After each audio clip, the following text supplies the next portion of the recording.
ছোট ছোট বাচ্চারা খুশিতে লাফালাফি করছে, কেউ তো আবার পুলের মধ্যে হাত পা ছুড়ে সাঁতার কাটছে। এই দৃশ্যটা কোনো রিসোর্টের নয়, ফ্রান্সের মোসেল অঞ্চলের একটি গ্রামীণ স্কুলের পাশে দাঁড়িয়ে থাকা সুইমিং পুলের লরির ভেতরের চিত্র, যেখানে একসময় সাঁতার শেখা ছিল স্বপ্নের মতো, সেখানে এখন পুলই এসে হাজির হচ্ছে স্কুলের দরজায়। ভার্নি সহ আশপাশের গ্রামগুলোতে গত 1 বছরের বেশি সময় ধরে ঘুরে বেড়াচ্ছে এই বিশেষ পুল ট্রাক।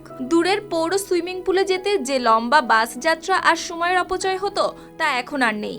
এই চলন্ত পুলে ধাপে ধাপে শেখানো হচ্ছে সাঁতারের কৌশল। আগে পানিতে নামা, তারপর মাথা ডুবানো ও ভেসে থাকা। নিরাপত্তার জন্য রয়েছে নিয়ন্ত্রিত পানির গভীরতা, আধুনিক পরিস্রাবন ব্যবস্থা ও তাপ নিয়ন্ত্রণ প্রযুক্তি।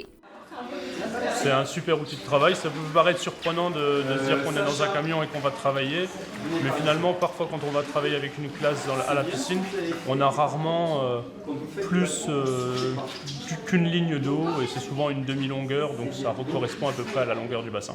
শিক্ষকদের মতে পাবলিক পুলে যেখানে একটি মাত্র লেনেই ক্লাস নিতে হতো, সেখানে এই লরির ভেতরে পুলে পুরো ক্লাস একসঙ্গে শেখার সুযোগ পাচ্ছে। Là, c'est un camion qui est aménagé avec une structure aquatique et du matériel, une pompe à chaleur, des pompes pour vidanger, un système de filtration continue, un système d'alimentation continue. আর লাইফগার্ডরা বলছেন, গ্রামীণ এলাকাগুলোর বাস্তব চাহিদা মেটাতেই এই উদ্যোগ, যেখানে দূরত্বই ছিল সবচেয়ে বড় বাধা। চাকার উপর দাঁড়িয়ে থাকা এই সুইমিং পুল এখন শুধু সাঁতার শেখাচ্ছে না, গ্রামীণ শিশুদের ভেতরে গড়ে তুলছে পানির প্রতি আত্মবিশ্বাস আর বিস্তৃত করছে তাদের শেখার সুযোগও।